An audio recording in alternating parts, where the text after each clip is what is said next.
এই মিলন শব্দটিকে আবার বলা হয়েছে ব্যভিচার। কাজই একটাই রে, কিন্তু নাম তার তিনটা। কয়টা? নাম তার তিনটে, কাজ একটাই। ভাইজান, একজন সুন্দরী রমণীকে 1,52,000 টাকা দেন মোহর দিয়ে বিয়ে করে বাড়ি নিয়ে আসলাম। ওই মেয়েটার সাথে আমার যেই মিলন হয়, এই মিলনের নাম হলো সহবাস। এই মিলনের নাম কি? সহবাস। এই মিলনের লাভ কি রে? এই মিলনের এত লাভ, স্বামী এবং স্ত্রী, বিবি এবং স্বামী যখন রাতের মধুর মিলনে মহব্বত তৈরি হয়ে যায়, যখন একজনকে আর একজন বেড়সাড় দিয়া কিটমিটিয়া ধরে, আমার আল্লাহর আরশ খুশি হয়ে যায়। নারায়ে তাকবীর। তবে এই মিলনটার নাম আবার বলা হয়েছে জেনা। তবে জেনা কাকে বলে রে? জেনা ওকেই বলা হয় একটা রং নাম্বারে ফোন লেগে গেল। কোন নাম্বারে? কোন নাম্বারে? রং নাম্বারে ফোন লেগে গেল। রাতের পর রাত কথা হয়, দিনের পর দিন কথা হয়, রাত 2টায় হয়, রাত 3টায় হয়। ও কথায় কথায় কথা মিলে গেল, মহব্বতের মহব্বত তৈরি হয়ে গেল। ওই সেন্টারকে ছোড়ারা গিয়েছে কই, ওই সেন্টারে কুশলের ভুয়ে উল্টা পাল্টা হয়ে গেল। এই মিলনের নাম হলো জেনা। এই মিলনের নাম কি? জেনা। এই জেনার শাস্তি কি রে? ওই মেয়েটাকেও পিটাতে হবে, ছেলেটাকেও পিটাতে হবে। ভাইজান, আমার আব্বা জানেরা, তবে ব্যভিচার কাকে বলে? এই মিলনটাকে আবার ব্যভিচার বলা হয়। তবে ব্যভিচার কাকে বলে? একটা মেয়ে এই দিক থেকে হেঁটে আসছে, আর একটা ছেলে এই দিক থেকে হেঁটে যাচ্ছে। যখন ছেলেটা মেয়েটাকে একা পেয়ে ডানে বামে সামনে পিছনে তাকিয়ে দেখে কেউ নাই, মেয়েটা যেন একা। এবার ওই ছেলেটা পকেটে হাত ভরে পেস্তুলটা বার করলো, দিয়ে তার বুকের উপরে ধরলো। মেয়েটার জানের ভয়ে, জীবনের ভয়ে, নিজের প্রাণ বাঁচাবের ভয়ে ওই কালুয়ার সাথে উল্টা পাল্টা হয়ে গেল। এই উল্টা পাল্টার নাম হলো ব্যভিচার। আমার রাসূল দয়ার হাবিব বললেন, এই ব্যভিচারে যদি কেউ ধরা পড়ে যায়, তবে এই ব্যভিচারের ফয়সালা কি রে? ওই ছেলেটাকে ঠাঠিয়া পিটিয়া মারো, কিন্তু মেয়েটার দিকে কড়া চোখেও তাকা যাবে না। কিন্তু আগের মানুষ 40, 50, 60 বছরের যেগুলা আগলা মুলবির কাছে পড়েছে, শুনেছে, বলছে না, এরাকে পাক করার লেগে ওকে ঠাঠাইতে হবে না। ঠাঠা তো দূরের কথা, একটা কড়া ভাষা বলা যাবে না। কেন? যদি ছেলেটার কাছে পেস্তুল বা 6 ইঞ্চি চাকু পাওয়া যায়, তবে ওই মেয়েটাকে একটা কথা বলা তো দূরের কথা, চোখ গড়িবে, তার দিকে তাকাতেও পারবেন না। যদি তার সবুত হয়ে যায়। আমার ভাইয়েরা, তবে আমার এই ব্যাপারে আলোচনা করতে চাই না। আমার বলার উদ্দেশ্য হলো, ওই যে মেয়েটার দিকে হাজারো পুরুষ দৃষ্টিপাত করেছে, তবে ভাইজান, শুধু এক অন্যের সাথে নির্জনে মিলনের নাম শুধু জেনা নয়। আল্লাহ তার রাসূলের বিধি বিধানের মধ্যে পাওয়া যায়। জেনা চোখের হয়, জেনা অন্তরের হয়, জেনা হাতের হয়, জেনা ঠ্যাঙের হয়। দেখবেন পাশাপাশি, এগুলা কথা বলতে চাই না, তাও চলে আসছে যুক্তিতে, কি করব। দেখবেন পাশাপাশি একজনা আরেকজনা সিট পেয়ে যায় উল্টা পাল্টা, তখন খালি বিনা কচলার চেষ্টা করবে না। এটাও একটা জেনা। আমি একটি নারীর দিকে বারবার দৃষ্টিপাত করে দেখছি, এটা একটা জেনা, এটা চোখের জেনা। তো ওই যে মেয়েটার দিকে 12 বছর বয়স থেকে 42 বছর বয়স পর্যন্ত, তার মানে ওই মেয়েটার দিকে কতজন তাকিয়েছে এটা কি বলে দেওয়া সম্ভব? একজনা যদি দাঁড়িয়ে বলতে পারেন ওকে 60,000 টাকা গুইনা দিয়ে যাবো, বলছে এত টাকা কোন টাকা মৌলভী সাহেব? পকেটে কিন্তু 100 টাকা আছে, 60,000 টাকা দিয়ে দেবো, খালি ফোন দিয়ে হোড়া মাই দেবো, আপনার ফোনে যা ঢুকিয়ে দিবে। কে ভাষাগুলো কি বোঝা যাচ্ছে? আমার ভাইয়েরা, আমার আব্বা জানেরা, আমার মায়েরা, তবে আল্লাহর রূপ দিয়েছে খালা, কথাগুলো শুনতে খারাপ লাগছে, আমাকে তো বলতে খারাপ লাগছে, তবে আপনাদের শুনতে কতই খারাপ লাগছে। মাগে হক কথা, হক কথাই বাপ বেজার, গরম ভাতে বিলাই বেজার। রাসূল বলেন আল হক মুররুন, হক কথা কড়া।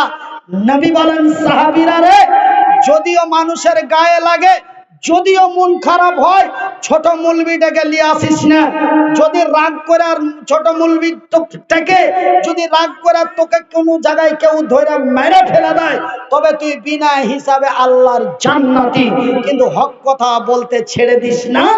যদিও হক কথা মানুষের গায়ে লাগে, যদিও হক কথা মানুষের মেজাজে লাগে, তবুও মানুষকে হক কথাটাই তুলে ধরিও। আমার মায়েরা, আল্লাহ রূপ দিয়েছে, রূপের গরব করো না।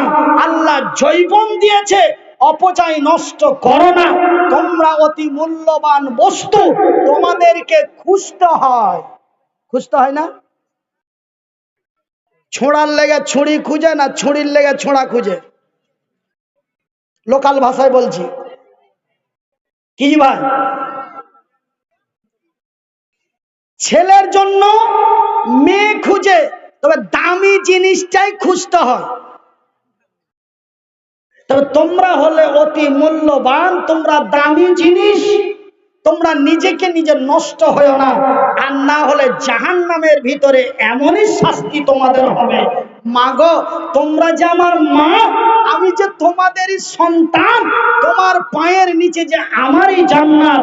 আরে আমার মায়ের, আমার বোনেরা, আমি তোমাদের ভাইয়ের মতো ভাই, আমি তোমাদের ছেলের মতো ছেলে। মা গো, গভীর রাত্রে, রাত 12:14 আপনাদের মাথায় হাত রেখে বলি, আপনাদের বিনীত অনুরোধ করে বলি, মা আমার বোনেরা, তোমরা রাস্তা পথে ঘাটে বাজারে অফিসে আদালতে যেখানে যাবে, মায়ের সম্মান নিয়ে যাবে, মায়ের ইজ্জত নিয়ে যাবে। কেন মা? তোমরা আল্লাহ এবং তার জামিনে অতি মূল্যবান জিনিস, তোমরা আল্লাহর জামিনে অতি মূল্যবান বস্তু। সেহেতু মা গো, তুমি যদি তোমার যৌবনের সুরক্ষা করো, তুমি যদি তোমার ইজ্জতের হেফাজত করো, আমার আল্লাহ কাল কিয়ামতের দিন হাসরের ময়দানে আমার আল্লাহ তার ফেরেশতা দিয়ে হেফাজত করবে। নারায়ে তাকবীর! আমার ভাইরা, আমার আব্বা জানেরা, তারা এমন বিকট আওয়াজে চিৎকার করেছে, চিৎকার করতে করতে মুখটি শুকিয়ে যায়। ভাইজান, সহ্য আর হয় না, সহ্য আর ধরা যায় না। ভাই গো, আমার আম্মা জানেরা, আমার পর্দা নাসিন মায়েরা, জাহান্নামীরা আর সহ্য না করতে পেরে আমার আল্লাহর দরবারে তারা চিৎকার করে বলে, আল্লাহ আর সইতে পারি না, আর সহ্য হয় না। মাবুদ গো, তুমি আমাদের দয়া করো, তুমি আমাদের ক্ষমা করো, না হলে তুমি আমাদের মাইরা দাও, মাইরা দাও, আর পারি না। আমার আল্লাহ বলে, রে জাহান্নামীরা, আজকে কেন মরতে চাইছিস? তোরা কি জানিস না আমার বান্দা মনিরউদ্দিন সেই দিন তোদের ভূতনি বিহারের মাটিতে, সেই ভূতনি দিয়ারে সেই দিনে রাত্রি 12টার সময় ঘাম বের করে দিয়েছিল, বলতে বলতে গলা শুকিয়ে দিয়েছিল। শুধু মনির উদ্দিন নয় রে, আমার রাসূলের কাছে খবরটি পৌঁছা হয়েছিল। কেন? আমি আল্লাহ সত্য, আমার কোরআন সত্য, আমি যাহা বলি তাহাও সত্য। তোরা কি শুনিস নাই? তোরা কি জানিস নাই আজকে কেন মরতে চাইছি? আজকে কেন মরতে চাইছি? আমি তো তোদের মারবো না, এই কথাটা তো আমি অনেক দিন আগেই বলেছি। তোরা কি জানিস না সেই দিন মনির উদ্দিন তোদের বলেছিল, কাইফা তাকফুরুনা বিল্লাহি ওয়া কুনতুম আমওয়াতান ফাহিয়াকুম সুম্মা ইউমিতুকুম সুম্মা ইউহয়িকুম সুম্মা ইলাইহি তুরজাউন। হে বিশ্ব জগতের নরনারীরা, রে আমার জাহান্নামীরা, তোরা তোদের মৃত্যু অবস্থায় তৈরি করেছি, মৃত্যুর পরে তোমাদের জীবিত করেছি, জীবিতর পরে তোমাদের মৃত্যু করেছি, মৃত্যুর পরে পুনরায় তোমাদের জীবিত করেছি। আর মারব না, আর মারব না। যতই মৃত্যু কামনা করো রে, মরণ তোরে আর দর্শন করবে না।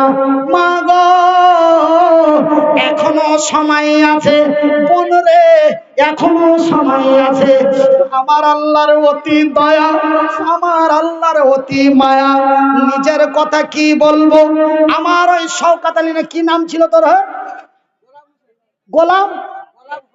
গোলাপ হোসেন, আমার গোলাপ ভাইকে জিজ্ঞাসা করবেন।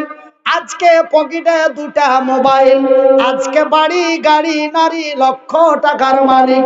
কিন্তু বন্ধুরা, সেই দিন যেই দিন আমি মনির উদ্দিন 1-2 করে 14 বছর লেখাপড়া করেছি, মানুষের দ্বারে দ্বারে ভিক্ষা করে লেখাপড়া করেছি। মা গো, আমার বোনের, আমার খালারা, আমার মা আমাকে অত্যন্ত কষ্টের পর কষ্ট করে মানুষ করেছে। মা, মায়ের দোয়া কবুল হয়, আল্লাহ মায়ের দোয়া কবুল করেন। বুখারী শরীফের সহিহ হাদিস, রাসূল বলেছেন, মা যদি সন্তানের জন্য দোয়া করে, আমার আল্লাহ মায়ের দোয়া রিটার্ন করে দেয় না। ভাই গো, আমার খালারা, ছেলে পিলেদের খবরদার খবরদার বড় দোয়া দিও না। কেন? তুমি যে মা, তোমার দোয়াটা তাড়াতাড়ি গ্রহণযোগ্য হবে, এটা আমার রাসূল বলেছেন। তার প্রমাণটা হলো আমার বয়সটা যখন 19 বছর ছিল, একদিন রাত 1:30টার দিকে উঠেছি, পেচ্ছাপ লেগেছে, বারাত লেগেছে, তো পেচ্ছাপ করে আসছি, দিয়ে দেখছি তো আমার মা খালি কি গুনগুন করে বলছে। তা আমি জানি যে মা প্রত্যেকদিন তাহাজ্জুদের নামাজ পড়ে, তো দোয়া করছে। তাই সেদিন কিন্তু আমার মনে একটা কি হয়ে গেল, হ্যাঁ, আর মা রোজ রাতে আল্লাহর কাছে দোয়া করছে, চাইছে কি? গুনাহ মাপ চাইছে, না জান্নাত চাইছে, না ধন দৌলত চাইছে? আর মা কি রোজ আল্লাহর কাছে চায়? কত একদিন চাইলি হলো, রোজ কি চাহে? এরকম আমার মনে সন্দেহ হয়ে গেল। আমি কপাটের আড়ালে লক করে দাঁড়িয়ে আছি। তাহার মা খালি কইছে, আল্লাহ, তোমার নবী বলেছে মায়ের দোয়া গ্যারান্টি কবুল হয়। আল্লাহ, আমি মুনিরের মা, আমার মুনিরের হাত 2টা নাই, আমার মুনিরের পা 2টা নাই, আমার মুনিরের কর্ম করার ক্ষমতা নাই। আল্লাহ, আমার মুনিরের মা বাইচা আছি, আমার মুনিরের বাপ বাইচা আছে, আমার মুনিরের অসুবিধা সমস্যা নাই। আল্লাহ, যেই দিন আমি মরে যাব, আমার মুনিরের বাপ মরে যাবে। আল্লাহ, আমার মুনির কার দুয়ারে দাঁড়াইবে, কার বারান্দায় যাবে, কে 2টা দিবে, কে 2টা দিবে না।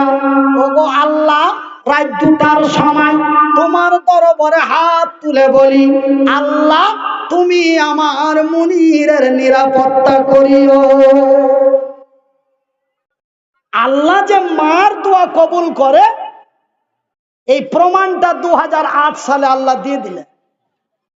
যাকে কুত্তাই পুস্তক না, রাস্তায় শুইটা শুইটা ভিক্ষা করতে হতো, কেউ 1 টাকা চালিয়ে দিত, কেউ পাক ঘুরা দূর দিয়া লাখে কাপড় দিয়ে যেত। আজ বড় জামাইয়ের আদরের থেকে বেশি আদর করে মানুষ। সামান্য কালিয়া চকে একটা গাড়িতে একটা চাংড়াকে ঠুকে দিয়েছিল, তো ড্রাইভারকে মারবে কেমন করে খবর ডিস্ট্রিবিউট হলো, সাথে সাথে এলো পুলিশের গাড়ি, হাজার হাজার লোক, শো লোক জুটে গেল। আর জুটে যে এবার পুলিশ বলছে যে গাড়িতে চড়, 4-5টা চাংড়া খেপে গেল, না আমরা আমাদের হুজুরকে পুলিশের গাড়িতে ছোট হতে দেব না, আমরা নিজের গাড়িতে নিয়ে যাব। ভাইজান একদম দামি 17 লাখ টাকার স্করপিও করে থানাতে নিয়ে গেল। তারপরে বিচার ফাইসালা হলো, কিন্তু পুলিশের গাড়িতে আমাকে পুলিশের গায়ে হাত লাগাতে দেয়নি। এটা আল্লাহর দেওয়া ইজ্জত, এটা আল্লাহর দেওয়া সম্মান। আমার ভাইয়ের, আমার বন্ধুরা, খবরদার কোনোদিন কাউকে হেউ মনে করবেন না। আমার মা যদি, আপনার মা যদি আপনাকে দোয়া দিয়ে দেয়, আপনি বড় কল্যাণ হয়ে যাবেন। মায়ের দোয়া গ্যারান্টি কবুল হয়, মুসাফিরের দোয়া গ্যারান্টি কবুল হয়। সহিহ আল বুখারী, মাজলুমের দোয়া গ্যারান্টি কবুল হয়।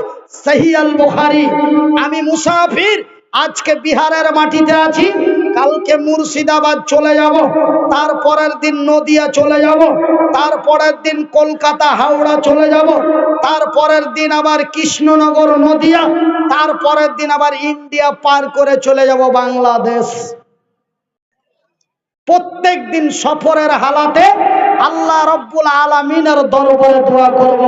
ভাইজি, জাহান্নাম থেকে বাঁচার জন্য এবং জান্নাতের আইস নেওয়ার জন্য আছেন কেউ আল্লাহর বান্দা? জান্নাত কারা কারা চান? হাত তুলবেন। জান্নাতে কারা কারা যাবেন? হাত তুলবেন। তোমরা ফের তুলিও না, খবরদার। আপনারা সব জান্নাতে যাবেন। তো ভাই, জান্নাত কেমন দেখেছেন? তো জান্নাতে যে খালি হাঁটা বেড়াবেন না, একাধবার খাস্তা না হয়ে শুইতে আরাম করবেন। ঘর লাগবে কি লাগবে না? ঘর লাগবে। ঘর না হলে কোনো কাম হবে? দক্ষিণ পাড়ার মুইনচার ছোট ভাই পটলু না পটলা না কি কইছে, ও ছোড়া রোজ খালি আমাকে বলছে, হাজি তোমরা ওয়াজ করে বেড়েছো, তোমরা জালসা করে বেড়েছো, যে যুবক হয়ে গেলে বিয়ে দিয়ে দাও, যুবক হয়ে গেলে বিয়ে দিয়ে দাও। আর বয়স 19 বছর হতে গেল, হার বাপ হার বিহার নামই লাইনে। তো তোমরা যে ওয়াজ করে বেড়েছো, হার বাপকে কইতে পারো না? ছোড়া কিন্তু আমাকে ডেলি ডেলি বলে। একদিন ওর বাপকে বলে দিল, হাজি তোমাকে পটলার বিহা কেনা দাও না। বলছে ওই গাঁড়োয়ার কথা কইও না, দক্ষিণ ভিটার ঘরখানটা ওকে দিয়েছি, যে বড় হয়ে গেছে, 18-20 বছর টাইম বয়সে আইলো, তো ওই ঘরের চান্দার খানটা ভাঙিয়া পড়ছে। তো আমি যে হবে বিহা দিব, তো কাউকে একজনকে লিয়ে এসে ঘর খান ঠিক কর, ওকে কহে দিও, পটলাকে কহে দিও যে বহু লিয়ে এসে কিন্তু একদিন হাতে থাকবি না, ঘর লাগবে কিছু। তো আপনারা তো সবাই জান্নাতে যাবেন বলে হাত তুলে দিয়েছেন, তো জান্নাতে খালি কি হাঁটা বেড়াবে? জান্নাতের ভিতরে যে 72 খানা হুর পাবেন, তারপরে গুধির মা রহিমাকে পাবেন, এই 73 খানটা লিয়া খালি কি জান্নাতে হাঁটা বেড়াবেন নাকি? ঘর লাগবে না? তা আল্লাহর রাসূল বলছেন, বুখারীর হাদিস, ক্বালান নবী সাল্লাল্লাহু আলাইহি ওয়াসাল্লাম, বানা লিল্লাহি মাসজিদান বানাল্লাহু লাহু বাইতান ফিল জান্নাত। আমার নবী, আল্লাহর নবী, দয়ার নবী, বিশ্বের নবী বললেন, যারা আল্লাহর ঘর বানায়, আল্লাহ তাদের ঘর বানায়। আল্লাহর ঘর বানা হয় ভুতুনি দিয়া রে, আমার আল্লাহ বান্দার ঘর বানায় তার জান্নাতে। ভাইজান, আমার আব্বা জানেরা, কাল জুম্মার পরে বাড়ি থেকে বেরিয়ে